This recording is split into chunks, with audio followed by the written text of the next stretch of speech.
کہ اگر اس دن آپ کو احد کے برابر بھی سونا خرچ کریں گے اتنا ثواب نہیں ملے گا جتنا قربانی کے جانور کا خون زمین پہ ڈالنے کو ملے گا. تو لہٰذا اس دن یہی کام کرنا ہی ہے ہمیں. البتہ اس میں آپ نے ایک سوال جو کیا کہ قربانی کے جانوروں کا جو ریٹ جو فکس ہوا، یہ بات صحیح ہے کہ منمانی زیادہ ہو رہی ہے اور مہنگائی ہے، اس میں کوئی شک نہیں. لیکن پھر مہنگائی پہ خود مہنگائی بڑھاتے رہے لوگ اور لوگوں کو پریشانی میں ڈالتے ہیں. تو اچھی بات ہے اگر گورنمنٹ نے اس پر کوئی مناسب قدم اٹھایا جس سے جو بیچنے والے ہیں جو بھیڑ بکریاں وغیرہ، تو ان پر بھی کوئی زیادتی نہ ہو، ان کا جو نفع ہو اس کا بھی خیال رکھا جائے. البتہ وہ حد سے زیادہ نفع کمائے جس کا بوجھ عوام پر، عام طبقے پر آتا ہے، یہ بھی مناسب نہیں ہے. ہم اس پر اپریشیٹ کرتے ہیں گورنمنٹ سے کا جو قدم انہوں نے اٹھایا، اچھی بات ہے. لیکن ہماری یہی گزارش ہے کہ جو بیچنے والے ان کا بھی خیال رکھا جائے، ان کو بھی کوئی نقصان نہ اٹھانا پڑے، ان کی بھی محنتیں ہیں اور مہنگائی حد سے زیادہ بڑھ گئی، اس کا بھی خیال رکھا جائے. لیکن اس سے زیادہ عوام کا زیادہ خیال رکھنا چاہیے. تو ہم اس قانون کا یا انہوں نے جو قدم اٹھایا اس کے لیے اچھی بات ہے، اس کو ہمیں فالو کرنا چاہیے. اس میں ایک بات ہے کہ بے شک قربانی اچھی ہونی چاہیے، تر و تازہ ہونی چاہیے، خوبصورت ہونی چاہیے. یہ تو بالکل حدیث میں اس کا حکم ہے، اچھا ہو، خوبصورت ہو. اور اگر کوئی کسی پر محنت زیادہ کرے، اخراجات اس پہ لگائے، پیسہ اس پہ خرچ کرے اور 2 3 4 5 سال محنت کرتا رہے گا، تو ظاہر سی بات ہے کہ وہ جانور جسمانی طور بھی، خوبصورتی کے لحاظ سے، ہر طریقے سے اچھا ہوگا. لیکن اب اس میں ایسی بولی لگانا کہ جو حد سے زیادہ ہو تو وہ بھی مناسب نہیں ہے. ہاں البتہ اگر کوئی اپنی مرضی سے اس کو پسند آ گیا کہ نہیں میں کسی بھی صورت میں بھی اس کو خرید لوں گا، چاہے مجھے کتنے بھی دینا پڑے گا، تو وہ ایک جذبہ ہے اس کے اندر. اگر اس کے پاس جائز مال ہے، حلال مال ہے، تو اس اللہ کی رضا کے لیے، انما الاعمال بالنیات، ہر اعمال کا دار و مدار جو ہوتا ہے وہ نیتوں پر ہوتا ہے. اگر اس کی نیت اس میں اچھی ہے، دکھاوا نہ ہو، اگر دکھاوا ہو تو پھر کوئی فائدہ ہی نہیں ہے.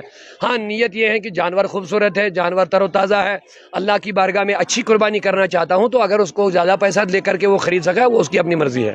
وہ تو ایک ہی کے لیے سے، اگر گائے وغیرہ ہو، بیل ہو، تو وہ تو ساتھ کے لیے قربانی ہوتی ہے. البتہ بھیڑ بکری جو بھی ہو وہ ایک ہی کی طرح سے قربانی ہوتی ہے. تو اگر ایک پورا خاندان ملا ہوا ہو تو الگ الگ سب کو قربانی کرنے کی وسعت نہیں ہے. مل کر کے اگر جو گھر کا مالک ہوگا اس کی طرف سے قربانی کریں گے تو سارے گھروں کی طرف سے قربانی ہو جائے گی. لیکن اگر گھر میں سارے لوگ اپنا اپنا آمدنی ہے، ان کا خرچہ الگ ہے، اگرچہ وہ ایک ہی مکان میں رہتے ہیں لیکن اپنی آمدنی خرچہ وغیرہ ان کا اتنا بڑھتا ہے کہ ان پر قربانی واجب ہو جاتی ہے، تو پھر ان کو اپنی طرف سے قربانی کرنی چاہیے. قربانی کا صحیح طریقہ یہی ہے، قربانی کے 3 دن ہوتے ہیں، 10ویں 11ویں اور 12ویں تک. لہٰذا ان 3 دنوں میں قربانی کرنا سب سے پہلے دن افضل ہے، پھر اس سے کم دوسرے دن، پھر اس سے کم افضل وہ تیسرے دن ہے. تو بہتر یہی کہ پہلے دن کرے اور قربانی اچھے طریقے سے کرے. یہی حکم ہے، اپنے ہاتھ سے کرے اور اپنے اہل خانہ اس کے سامنے رہے. کہ پیارے آقا صلی اللہ علیہ وسلم نے فرمایا حضرت فاطمہ سے کہ قربانی کے جانور کے پاس آیا کرو، کیونکہ اس کا پہلا خون کا قطرہ جب زمین پہ گرتا ہے تو اللہ تعالیٰ سارے لوگوں کی بخشش فرما دیتا ہے. تو لہٰذا ضرورت یہ ہے کہ اپنے ہاتھ سے کرے، اچھی بات ہے. اور قربانی کی خدمت بھی کرے. آج کل بہت سارے لوگ اجتماعی قربانیاں کرتے ہیں، اس کا بھی اگرچہ جواز ہے، مدرسے والے وغیرہ، تو سب سے بہتر میری یہی ہے کہ ہلکا مت سمجھے اس کو. اب لوگ بھی بڑے بزی ہو گئے، ہر کام کے لیے ٹائم ہے لیکن قربانی کے لیے ٹائم نہیں ہے. دے دیا نقد پیسہ کسی مدرسے میں، چلو ہماری طرف قربانی کر لینا. لیکن اصل قربانی کی جو روح ہے وہ یہ ہے کہ جانور کی خدمت کرے، جانور کو پالے پوسے اچھے طریقے سے. کیونکہ روایتوں میں یہ بھی آتا ہے کہ اس کا جو گوبر ہے، پیشاب ہے، جتنا بھی ہے، یہ بھی قیامت کے دن میزان میں وزن کیا جائے گا اس کا. اور اس کی خدمت جو آپ چارہ کھلا رہے ہیں یہ بھی میزان میں وزن کیا جائے گا. لہٰذا زیادہ سے زیادہ شوق اور محبت اور جذبے کے ساتھ، خلوص کے ساتھ قربانی کرنی چاہیے. اپنے ہاتھ سے کرنی چاہیے، اپنے گھر میں کرنی چاہیے. اور اس کا جو گوشت ہے اپنے خاندان میں تو ہے ہی، اپنے پڑوسیوں کو بھی پہنچائے، غربا کو پہنچائے، رشتہ داروں تک پہنچائے. اس میں یہ بھی فلسفہ کہ رشتہ داروں کے ساتھ صلہ رحمی کرنا، یہ تو اسلام کا اولین ہمارے اوپر حکم ہے. لہٰذا اگر قربانی کا گوشت خود اپنے ہاتھ سے بانٹے، رشتہ داروں تک پہنچائے، ہمسایوں تک پہنچائے، تو میرے آقا نے فرمایا جو چاہتا ہے میرے رزق میں اور عمر میں برکت ہو، اس کو رشتہ داروں کے ساتھ حسن سلوک کرنا چاہے.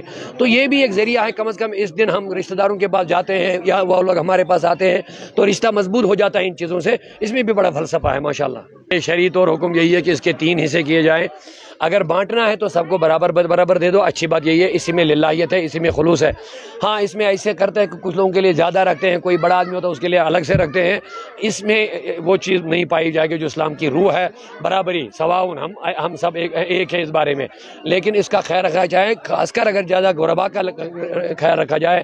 ہمارے تو بڑے لوگ جو ہوتے ہیں وہ تو خود بھی قربانیاں کرتے ہیں، لیکن غریب لوگوں کے پاس بیچاروں کو ہوتا ہی نہیں کچھ.